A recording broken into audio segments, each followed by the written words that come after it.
The First Futurist Political Manifesto by F.T. Marinetti. In the first manifesto of futurism, published in Le Figaro on February 20th, 1909, which is to say about 2 years before the foundation of the Italian Nationalist Association, and 3 or so years before the Libyan War, we proclaimed ourselves to be futurist nationalists, by which we meant anti-traditionalists. We glorified patriotism, the army, and war. We initiated an anti-clerical, anti-socialist campaign to prepare the way for an Italy that was greater, stronger, more advanced, and more receptive to the new. An Italy liberated from her illustrious past and thus fit to create for herself a tremendous future. For the purpose of reviving opposition to the Triple Alliance and reviving irredentism, we launched the Futurist movement in Trieste, where we had the honor of holding the first of our Futurist Surat at the Rossetti Theatre on January 12, 1910. We ended our second Futurist Serata at the Teatro Lirico in Milan on February 15, 1910, with the cry, "Long live war, the sole cleanser of the world. Long live Asinari de Venezzo, down with Austria." These cries, hurled in an audience of 4,000 and echoed by a great number of students, earned us, in that moment of pacifism and indifference, a storm of jeering whistles, the insults and sneers of the conventionalists.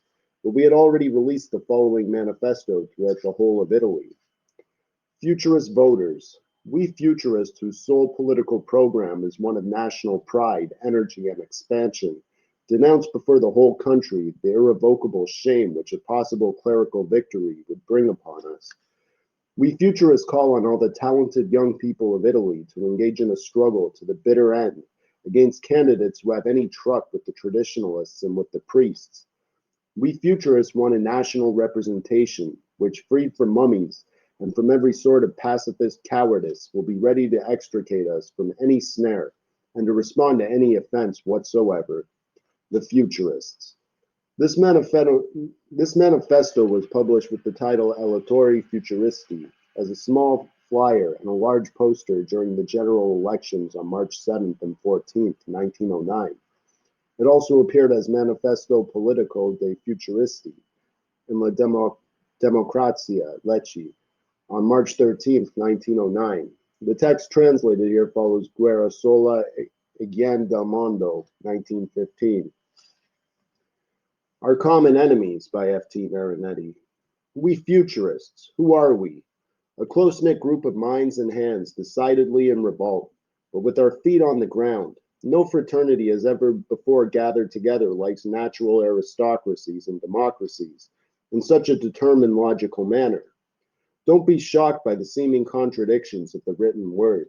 You can be sure, brothers, that the Futurist Manifesto has been spelled out for the benefit of a single immense phalanx of souls, that of the strong and the exploited. Which of you would not feel the urge to march beneath our banner against the dull yet arrogant hegemony of the mediocre? If a Latin idea, and by this we don't mean a word, has circled the earth, it is a sign that eternal human force has yet again caught fire. It is a sign that, in this land of ours, of the oppressed and of oppressors, the eternal dynamic phenomenon of rebellion has found recruits, even in the magnificent antithesis of its opposing idealistic currents. Opposing, yet directed toward a single end, that of the redemption of our race and of art.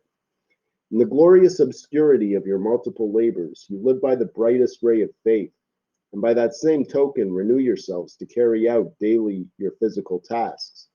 You feel so powerfully the enormous weight of the social machine that is crushing you, that catapult of sordid egoism, of the most unjust cruelty, of insatiable social cannibalism. We live upon the airy heights of the gigantic human mountain and seek to pour forth our flooding emotions in a song that longs for the stars. We are well aware of the noxious black fogs, exhaling from the hell in which you live your tormented lives, because the same gigantic brute force prevents us from flying to the Empyrean and touching the stars with our brows.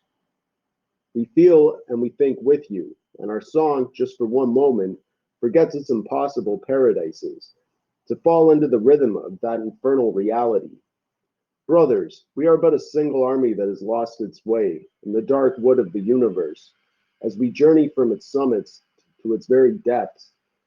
Our enemy is one and the same: crows, vultures, wolves, sheep, asps. The tragic comedy of eternal zoological symbols. Is it indeed necessary to rehearse their banal, doom-laden names? Clericalism, moralism, commercialism, academicism, pedantry, pacifism, and mediocrity. They laugh in the face of a like-sounding word, which will destroy them all. In this sad family with its common yet disparate ends, Futurism is the only member that has the right to be alive today. It lives and will go on living beyond the shameful depths of all the rest. Brother heroes, let us recognize each other once and for all in the light of our glowing torches. We desire a fatherland. We desire a great and strong fatherland. So then, when you feel yourselves aroused at your best by your wonderful ideal, do you not instinctively dream of holding a gun in your hands? Doesn't any one of you feel himself to be a soldier in a battle that is approaching?